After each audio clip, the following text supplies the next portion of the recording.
Good. Great. Chris Still, I believe, has our invocation. You can bow your heads with us. Dear Heavenly Father, thank you for today, for friends, for fellowship, and for servant hearts. Help us to slow our pace, humbly recognize our blessings, and focus on how we can impact the community around us. As Steve Jobs said in the commencement speech, we can often only connect dots looking backwards. Please open our eyes in the present and reveal your will so that we can visualize the impact we can have and take action. In Jesus' name I pray, amen.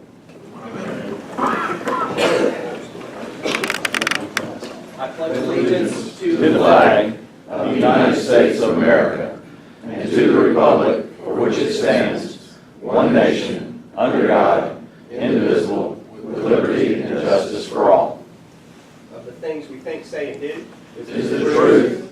Is it fair to all concerned? Will it build goodwill and better friendships? Will it be beneficial to all concerned?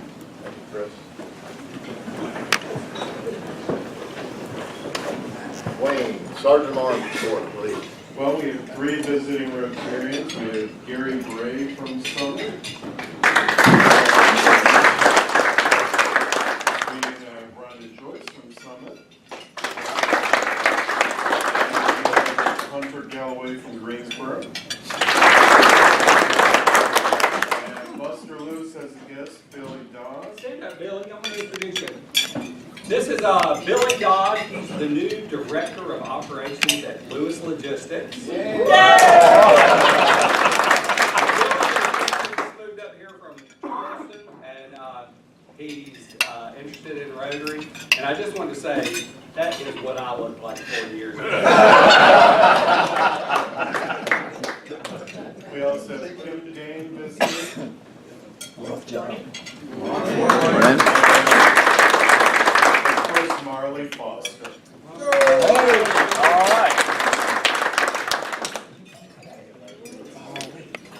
Perfect. We have another guest, Oh, okay. Josh Huffman from Rotary Club. Dale, birthdays and anniversaries? Yeah.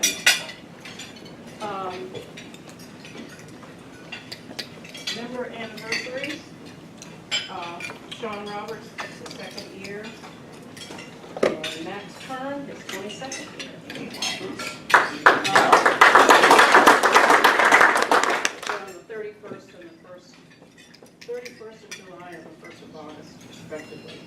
And then the wedding anniversaries on August 1st, Sherry and David Crabtree will be celebrating their anniversary.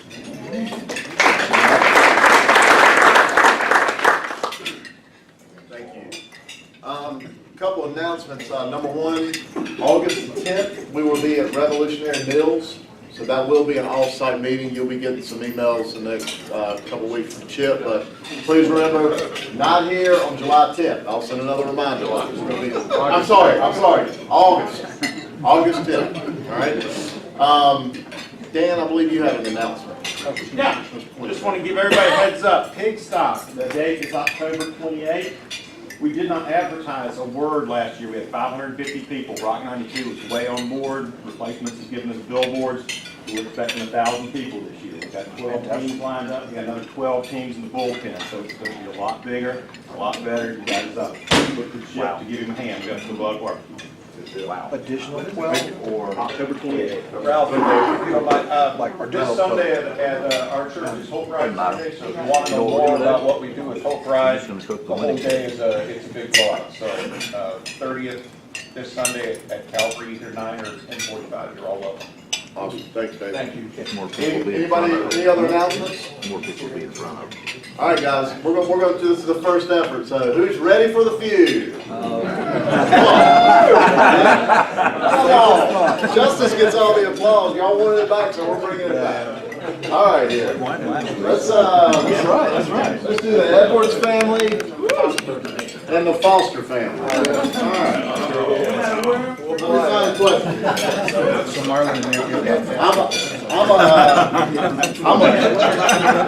I'm a camping enthusiast, so that's going to be our first week here. Let's see here. right, out of 100 people surveyed, there's 7 top answers.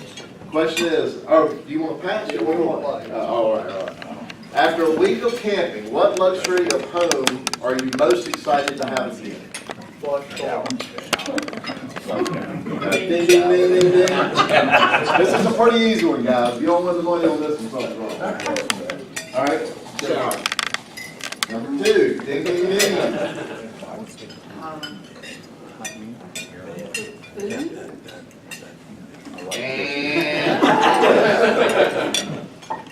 Sleep in your bed. Bed, number 1 answer. Good job. GG. Emil. And 2. That's my answer. Are they as good as Justin? You do better than that, right? Good, good. Louder round.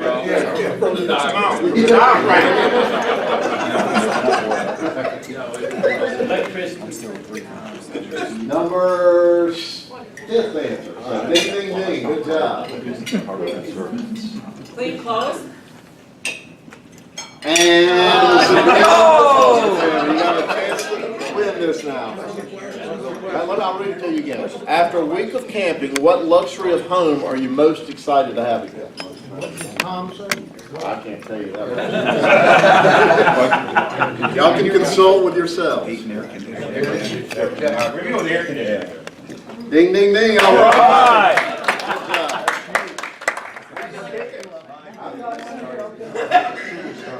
Golly. My mentor's always looking after me. You got no break, Ralph, no break. I walked in this morning, and he looks me up and down, so I apologize for my dress today. We're moving after 5.5 months Didn't you say that he got getting our into stuff redone. So I apologize for your. Oh, No yeah. problem. I know you got it. All right, Buster, Happy Dollars. Happy dollars! That's a height more than one. It's like having, moving everything off the shelf. I know, I'm gonna give them accountability to you. I might just keep giving them. All right.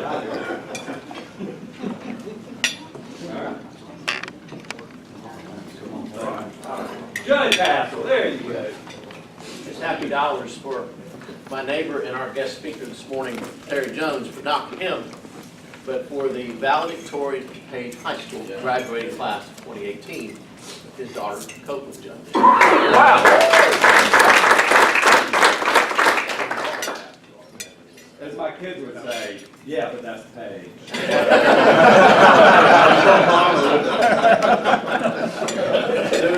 I got $500 for the happy return of the 5 in my family. We went, many of you know I was out obviously last week, and we went on an RV trip from Utah to Yellowstone to Jackson Hole to Park City, and 5 basically grown adults in a 30-foot RV, which was pretty exciting. But that's for a safe return, so it was awesome.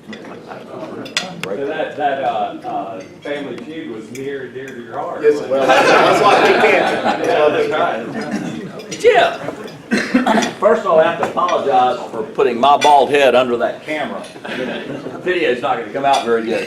But anyway, first one is last night Wilder called and he came into town. Surprise, surprise, he's safely out of the woods in forestry camp. And the other one is for Wilder for coming into town to the 505 last night, except for he picked the day to come that his mother left and went to Asheville. And he's never going to live that down. She's going to kill him when she catches up with him.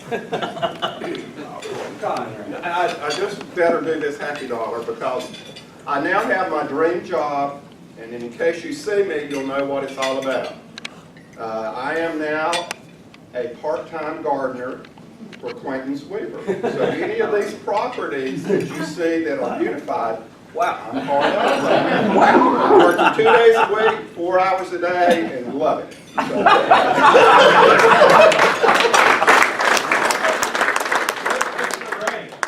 What's the rate? You don't want to know. You don't want to know. It's called chicken feed. So Bo and I are enjoying a week without the girls. They're away at Camp Beaver, and they weren't supposed to take their electronics, but one of them accidentally put hers in her suitcase. So we get updates at night around midnight that she's doing great. But dinner every night so far has been ice cream, and it has been wonderful. For you or for them? Me. For us, for both. There's the wine. And that too. Billy, oh my God. Right. Say, I'm happy to be here. So I was real apprehensive moving up to this area, uprooting my family, starting a new job, and I got to know the community really well. And everybody that I've met has been just tremendous. So I'm really happy that I made this decision and that I'm jumping into a company that was left in such good shape. So.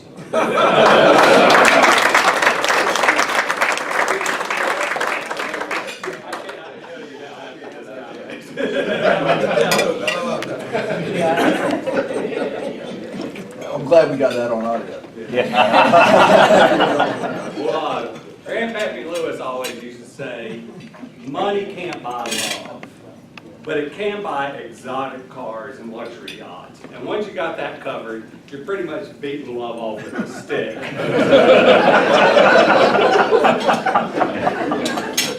Thanks a lot, bud. Two quick items I wanted to mention. I want to thank Howard Driggers for being our rush coordinator and contact with the district. So thanks, Howard. He'll be making some announcements. We found out an email about This 2 o'clock Howard? this morning.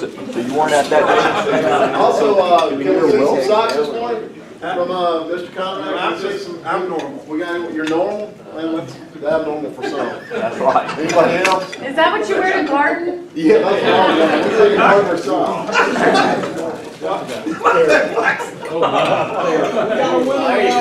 There you go. All right, good deal. All right, our speaker is well known. I would consider him an honorary member, basically, of our Rotary Club because he comes every year and gives us an update. I gave him a little wore my Wyndham shirt for him this year. He's like Judge Hassel said. Terry's a local boy. He went to Grimsley High School. He went to Wake Forest. And he didn't send me a bio either, by the way, can you tell? He did have a little turncoat issue when he sent his family to the Page District, but like he said, he's got 2 beautiful daughters, Ellie and Copeland just got valedictorian, so we're obviously very proud of her. But Terry's going to give us an update on the Wyndham, tell us what's going on. We're always fortunate to have him, kind of first hand of what's going on with the tournament. So just welcome Terry.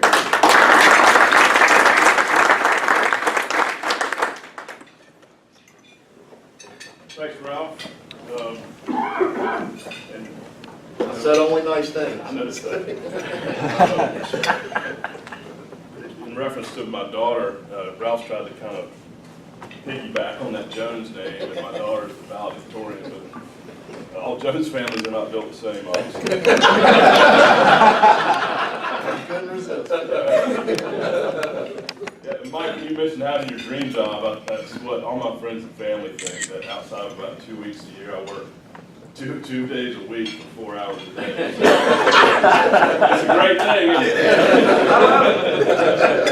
it? I hope everybody knows that in a few weeks, the week of the 14th to the 20th, Wyndham Championship will be in town.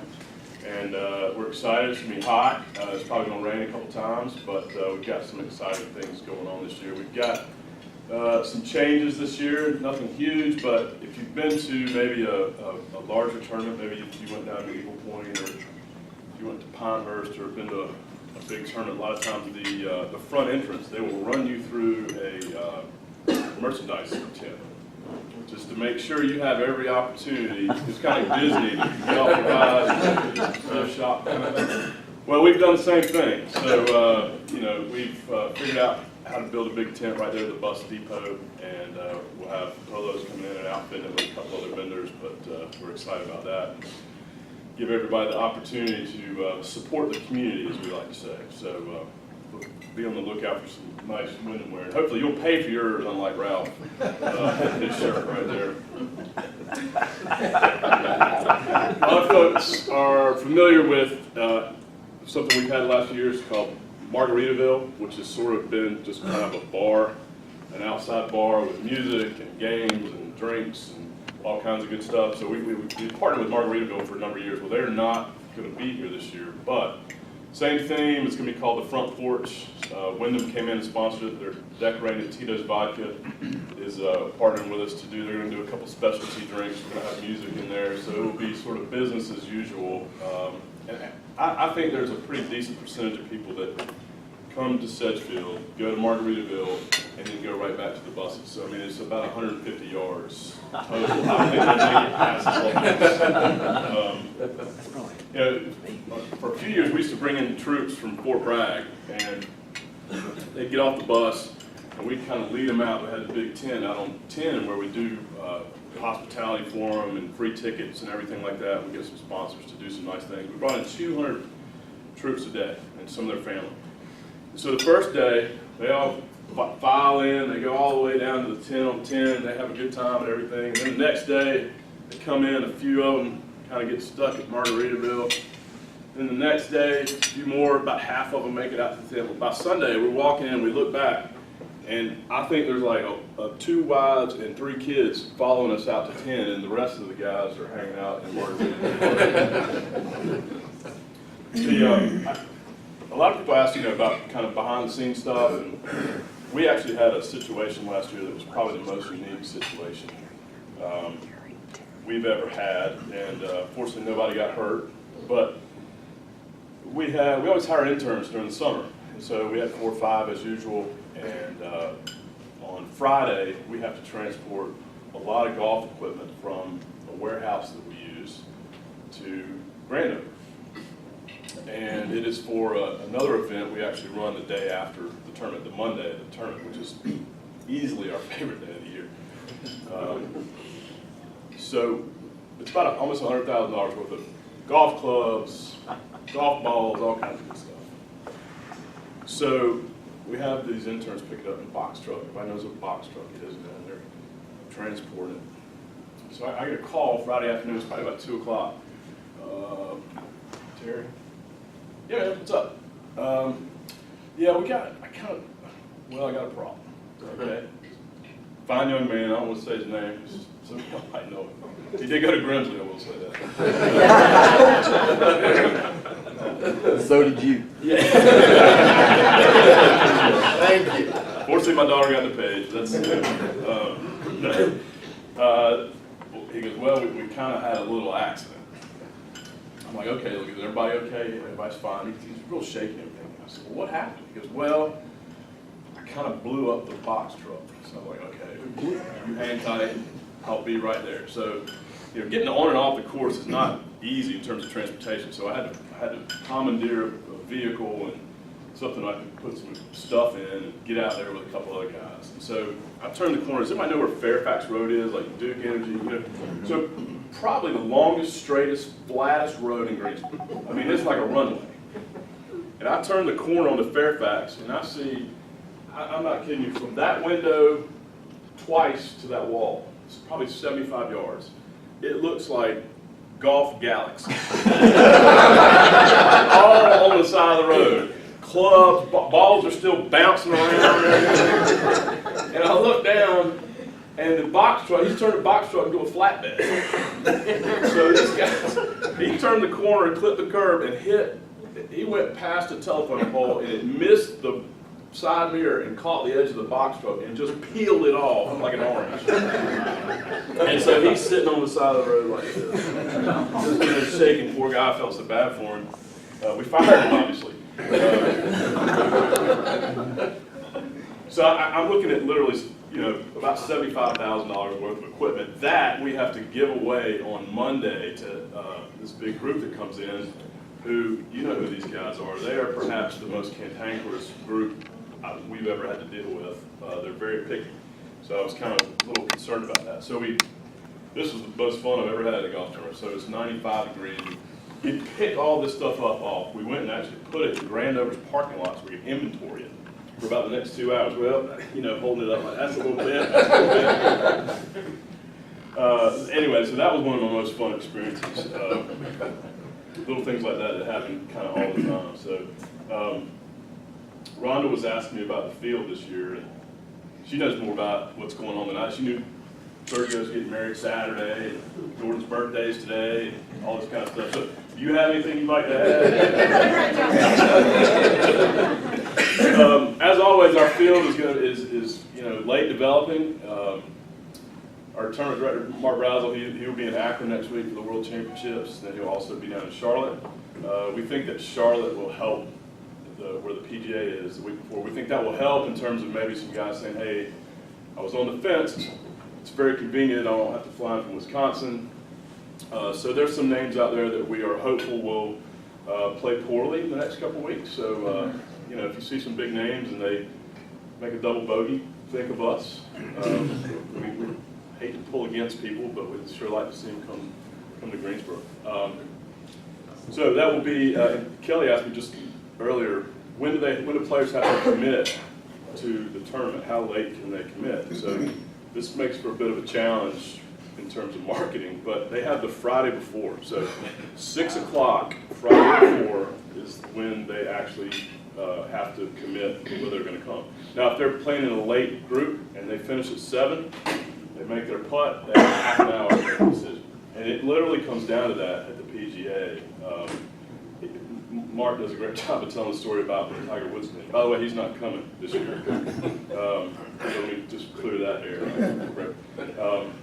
Because Tiger decided at the PGA in the last, literally it was a watching the clock kind of thing. And there was a storm going on and there was no cell signal and Brazel was running all over the country club trying to find him and everything. He had sheriff's deputies chasing him around trying to find Tiger and get his commitment. But it's kind of hectic because it will literally come down to it and he'll get an agent's call and say, hey, we're coming this year, and then the dominoes kind of fall into place after that. So, does anybody have any questions? I don't know what time it is. And I was going to ask how are sales and boxes full, or still? Sales are good. Hospitality, most of our hospitality is pretty full. We got a little bit of inventory out there left, and it's typically the inventory that we have this time of year. So we have it's called our Champions Club in the clubhouse, which is full hospitality, and then access to viewing platforms out on course, which there are 5 of, and some pretty good spots in this have open bar. So we got some space there, but we've been hurt a little bit by the PGA being in Charlotte. We've had conversations with companies saying, hey, we're going to shift some dollars, or we'll be back next year, and it's been a weird year, but we're still plugging along. We'll keep selling until they tee up. That's kind of all I was asking. And two, before I don't forget, Chip did want to thank you for putting together a package for our fundraiser. So that's huge. So I definitely didn't want to forget to mention that. Terry, I've also been wondering why the PGA doesn't require golfers to play, in like a city like Greensboro, maybe every 5 years, just for the benefit of the game in itself. Just because there's like Greensboro, there may be some that are more likely to skip than others. Why don't they do that? It's a great idea. It's an easy answer. They're all independent contractors, and those, just like everything else, those top money guys, they run the tour. And if you notice, those guys play less and less every year. They're picking their spots. They're prepping for majors. There's some guys out there that will play. Like a guy like Ernie Els, who will be here, who's awesome. He's playing it all the time. He'll play anywhere and everywhere. He loves to play. But then there's some guys, especially some of these younger guys, they get their teams together and they figure out what's best for them. And it's truly a matter of scheduling. The golfers love Sedgefield. And we had Davis Lovin just Tuesday for our media day, and he was talking about Sedgefield and how they just don't get to play a lot of courses sort of in that old traditional sense. And the condition of Sedgefield is always good. The greens are, we've had numerous players say they're as good as any on tour outside of a little place down in Georgia. So it's a big formula, and I wish it was the case, but it will never happen. Yeah, it will never happen. Terry, yes, talk a little more about what you and Mark do during the year as far as typical courting. This won't take long. I realize it's only twice a week, 4 hours a day. Yeah. So several years ago, I've been at the tournament 7 or 8 years. So when I started, after about the first year, my youngest daughter at the time, I guess she was probably 8. She goes, "What do you do when it rains?" She thinks all I do is play golf every day. I said, we go to the movies, you know.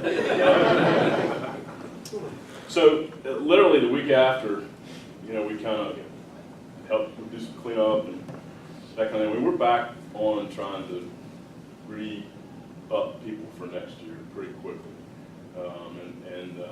There's different ways to do that, but we are trying to be pretty aggressive as early as we can to kind of get back up on the horse, because that's, you know, that's our product, and that's when you get to experience it. So hopefully it's a good experience. And hey, we'd love to go ahead and get you and set up for next year. So it's that we do a lot of debriefing. You know, how did this go? What can we do better? And literally, you start the planning process all over again. So. And we do some things, now we do some things, you know, kind of in the fall and the spring with some sponsors, to thank our sponsors, some events and some trips. We do support a couple other, we support Davis's tournament down in Sea Island. And we'll take some folks down there, and that's just a horrible trip to have to do that. If you catch me on the way out, we did Bill Haas has an event down in Greenville, a charity event down there, and we've supported that because some of you may know they support our AJGA event here, which is a great event. It's the Haas family AJGA tournament. So we're close with their whole family, and this year we took some folks down there and had a big time. And literally about the morning we were leaving, I got a call from our fourth guy I was taking down there. He said he couldn't go. So who do you call when you need somebody to go on a boondoggle at the 11th hour? Right? Oh, RJ there. So if you catch me on the way out, I will tell you how Ralph got us kicked out of an establishment down in Greenville, South Carolina. No extra charge. No extra charge. So it's literally, it just kind of builds, Robbie. I mean, it's sales. It's talking about marketing strategy. You know, it's a lot of just planning, and then execution sort of builds as we get into it. Really, it's about the Masters is when things start building in terms of execution. I got two questions, business questions, but which roughly the last 3 years been an average total revenue generated with the tournament, roughly? Yeah, sure. So I'll answer that in two parts, which is we had the Tiger revenue year, and we have what's pretty normal, which is our budget's about 13, 14 million bucks. So It's a big project. yeah, I mean, yeah, it's, and you know, we get about half of that's title money from Wyndham and BB&T combined, and then it is everything from additional hospitality sales to merchandise sales to parking to concessions, all that stuff. So yeah, it's and our kickback has been about $1 million to $1.5 million back to charity stuff at the end of the day. Awesome. What about if on 6 o'clock on a Friday, one Right. of the top fives rolls in? What does that 13 kick up to? Just curious what kind of. Well, I will tell you this. So there's only one guy that will move the needle significantly enough for us to see on the bottom line is Tiger Woods, and you could have the top 10 in the world. It would move marginally, but the field drives some attendance, but nothing Like celebrity. like unbelievable. So just as an example, when Tiger committed, we had, I know I'm talking 2 years ago, but it's still kind of interesting stuff. We averaged about $60,000 to $80,000 in online ticket sales, just people looking on the website, clicking, buying a ticket. All right, so at that Friday, we had sold just about $60,000. He committed. By the end of the weekend, we had sold $280,000 worth of tickets. And I mean, every single number, parking, concessions, clothing, at least doubled. What was the gross number that year? I can't tell you. It was in excess of 15. Yes. But so how's the like if you wanted to start a golf tournament, what's the business structure here? I mean, there's like the PGA, obviously the golf course, and then there's like a company that owns the tournament. I'm just curious. Sure, no, it's a great question. So it's really kind of four parts. So you've got the tour, which is obviously the overriding entity. You've got the organization that runs it, and basically they're all nonprofits. So we're a foundation, we're Piedmont Triad Charitable Foundation. And so that's predominantly the organizations that run the tournaments on tour, except for the ones that tour runs. Then you've got the facility, and then you've got the players. So it's kind of a four-part deal, but the first thing you gotta have is you gotta have somebody willing to pay about $9 million a year to put the tournament on. So your title sponsor, that is your first step out the door. If you don't have a partner to pony up that money, Can I ask a follow-up to that? are you Would interested you in call that? it the, That's call it good. the Ramondo So Open it's- Wide? No, yeah, I wish. So that's if you're good. not for profit, right? Yeah. So if, say Tiger Woods and his clone come and you do 20 million, what Right. do you do with the extra money? Well, we all moved into new houses. Our vacations that year were phenomenal. It's a fair question. So I can back up and give you a little history, and then we'll answer that question. So there's three big things that sort of strap us down every year as a golf tournament financially. So I'm sure a lot of you are familiar. We used to be at Forest Oaks, and that that contract at Forest Oaks was bought out for a one-time fee of $7 million, which we didn't have in the bank, so BB&T financed it for us. So we have peeled that down to about $3.5 million. We took some of the extra revenue from Tiger's year and threw against that note. Okay, so that's costing us about $500,000 a year. PGA Tour is requiring an extra about 2% bump on your contribution to the purse, the winner's purse, or the field purse. So that's close to $250. And then they're requiring additional increasing charitable contributions every year at about the same number. So it's about $1 million before we start the car. So what we did additional charitable dollars, and we did additional money down on on our debt, trying to pay that down as quickly as we can. Because that kind of, a tournament our size, $500,000 right off the bat, it's impactful. I mean, it impacts what we can do in terms of player recruitment, in terms of building, in terms of a lot of marketing, a lot of different things. Is that? Yeah, I mean, it wasn't. And do you have a logo you'd like to send me? Because we're interested. That'd be great. Presented by Guy Rabon. I love it. I'm just curious, I was at JC back in the late 80s, when we used to manage most of that ourselves. Sure. What are the dollar differences between what we were doing back then and what's being done now?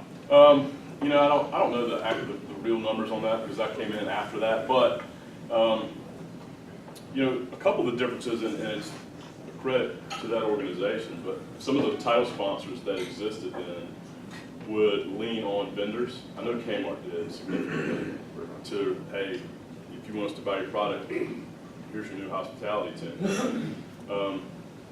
So it was, relatively flush, if you will, from that standpoint. So we don't have that now, and that's probably one of the big differences is that Wyndham's really not great about feeding or requiring their partners to do it. But I don't know the actual numbers, I'm sorry. I got a question. Yeah, This is your second question, right? No, it's my third question. I'm an OFO guy, so it's close to my heart. But we're, the Rotarians are, we're we people, not me people, generally. And the celebrities, the good old, is celebrities today just not as benevolent as they used to be? Are you talking about like from a pro-am? You gotta cut me 20 grand. I mean, what's happened to the good old Wednesday of the tournaments? Well, I'll tell you. So we sell Wednesday teams for almost $30,000, and so it's corporate. And no matter how many celebrities we could bring out there, we couldn't sell enough tickets to overcome corporations buying teams for $30,000. And we only have 3 people on a team, on a pro-am team. So you made it a revenue stream rather than filling it with a celebrity coming in being benevolent. Well, in terms of being benevolent, there's usually a cost associated with bringing those guys in. We're putting them up. Sometimes there's a little bit of this that goes along with it, or a gift to a foundation or something like that. So it's not like So when No, they're coming when in to- Evel Knievel came, he got some money for that. I don't know the answer to that. I got his autograph. But we do have a few every year just to kind of get things going. But it's a different day when when a guy or a company writes a check for $30,000, they want to take their clients, they want to be a part of it. We thought we'd see a backlash when we went from 4 players to 3 players, but the experience is so much better because it's not a 6-hour round, and you've got 3 amateurs and a pro, and now across the PGA Tour they're following suit. I mean, so it's just a different day. Now they still do it. Like Phoenix does it. They bring in a lot of celebrities, Waste Management, but that's like comparing. That's apples and oranges. I mean, their event is ridiculous. They get 250,000 people during the week. How far in advance did you know Eric Church was coming last year? Because that kind of news seems like would have brought a lot of folks out. Yeah. If they'd known he was going to be there. It was pretty late. It wasn't as late as Jimmy Buffett. Right. But some of the challenges, we knew he wasn't going to play, and that turns into, I heard Eric Church was playing at the course. Well, he was. He's playing the Pro-Am. He's not playing his guitar. Yeah, yeah. So it's kind of a trick. You don't want to promise, Right. and then not do what you told people they were going to do. So it's kind of a tricky situation. Yeah, I know Bobby Long has been involved over the years, and the success that the tournament enjoys today is probably due to a lot that he's done. What is his involvement now? So Bobby's chairman of our board. Okay. And he's very involved. We talk to him every week. Does he help with the recruitment of golfers? I know he's probably got some relationships. So yes, and not as a direct way, but he's developed some relationships over the years, and he does things like, for instance, when Wells Fargo was down at Eagle Point. He's amazing. He rented about 12, 13 houses down at Figure 8, and put up Dustin Johnson, put up Davis Love III, put up Adam Scott, put up Phil Mickelson. And then in one of the houses, and a few others, and the CBS guys, so you got to take care of the TV guys because they talk about your community, so we wanted to say nice things about our community, so we treat them very well. But every night there was sort of a central house where he brought a chef in, and we go down there and no pressure. I mean, Mixon's showing up in a sweatsuit, hoodie and everything, and the chef prepared dinner, and guys are just hanging out and have a glass of wine, they head back, no pressure. So it's that kind of stuff. And they know Bobby did it, they know Bobby's runs and Wyndham Championship. So he pulled the tournament over the edge of the mountain when it was dangling. And he signed a letter of credit for $25 million to guarantee the tournament and keep it here in Greensboro. And unfortunately, Wyndham came in and got him off the hook back. But Wyndham also got a store clearance sale on their title sponsorship early on. But we're excited. We got them through 2026 now, so it's a really, really good thing. Mike, we're doing this afternoon. I got 4 hours to kill. I'll see you guys out there. Oh. Is there any data on the economic impact to Greensboro or to the Triad? It's the number that we hear and see is about $30 million. And our charitable tenants are economic development and kids. So a lot of the things you'll see if you go on our website, the things we support are directed towards kids development and towards developing and helping bring industry to this region. And to further my point about Bobby, and he's just not involved in the golf tournament. What he does, so he's made a bunch of money, and he is doing a lot of venture capitalist kind of stuff all over the place. He's rarely in Greensboro. One of his main things is when he talks to people about investing and growing their company, one of his caveats is typically, all right, well, if we do this and this hit, we need you to come to the Piedmont Triad to put your business here. So, that's a big deal. He's very, very, very vested in not the golf tournament, but in the betterment of this whole area. So we owe him a good bit. Deal. Thanks. More questions? Hope to see you guys out there.